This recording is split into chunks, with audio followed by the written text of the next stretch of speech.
The objective of this practice was to utilize a series of methods of separation commonly used in chem labs to acquire the ability to handle equipments and basic instruments.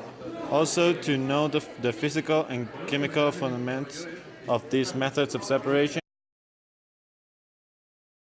Some test tubes and then we weighed it. Then the same weight we place it in another test tube but with water.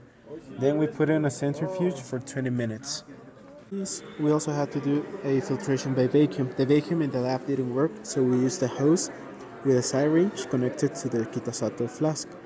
We saw how the liquid became crystal clear and the rest stayed up in the filter paper.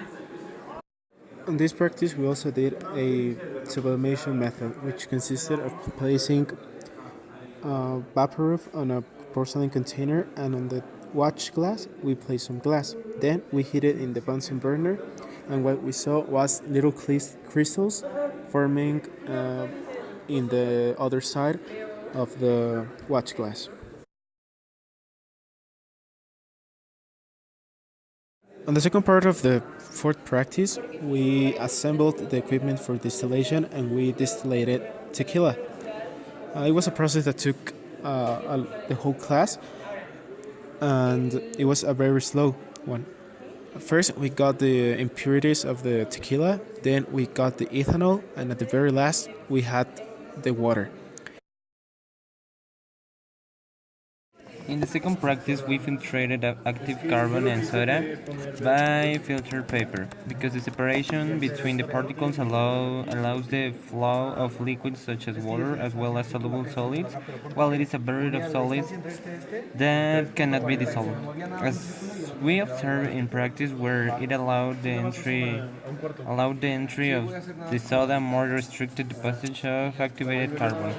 In the first part of practice number 4, we learned several methods of separation, such as centrifugation, filtration, and finally the sublimation method.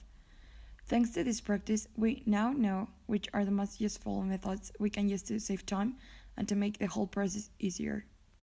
In this practice, I saw and interacted with different types of separation methods. I think it's important to know all the different types of separations, because in an experiment we'll make in a lab, we sometimes will have to separate several mixtures in order to work with one of the components.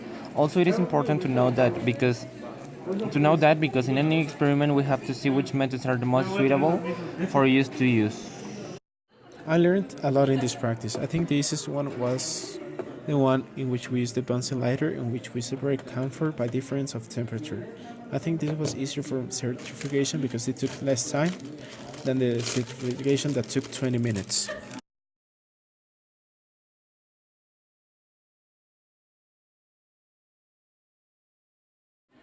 The objective of this practice was to separate by crystallization method the components of different mixtures and to compare the physical characteristics of different crystals.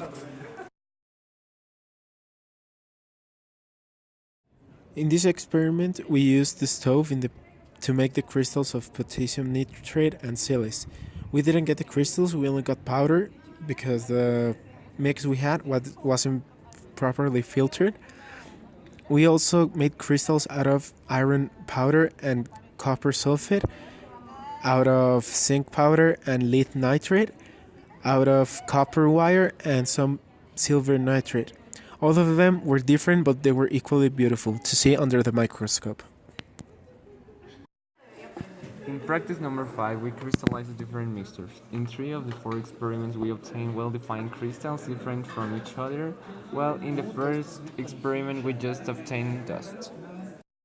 The practice number 5 was one of the most interesting that we have done, since we learned how the crystallization process is performed, which allowed us to observe and compare the physical characteristics of the different crystals that we obtained by making different mixtures.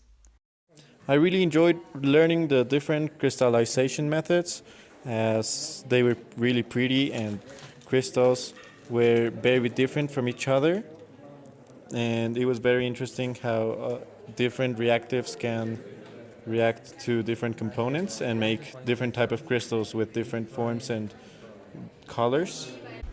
In my opinion, the practice number 5 was very interesting and efficient for us because we understand how to make the crystallization method, and my favorite part was the mixture between the lead nitrate and the zinc shot.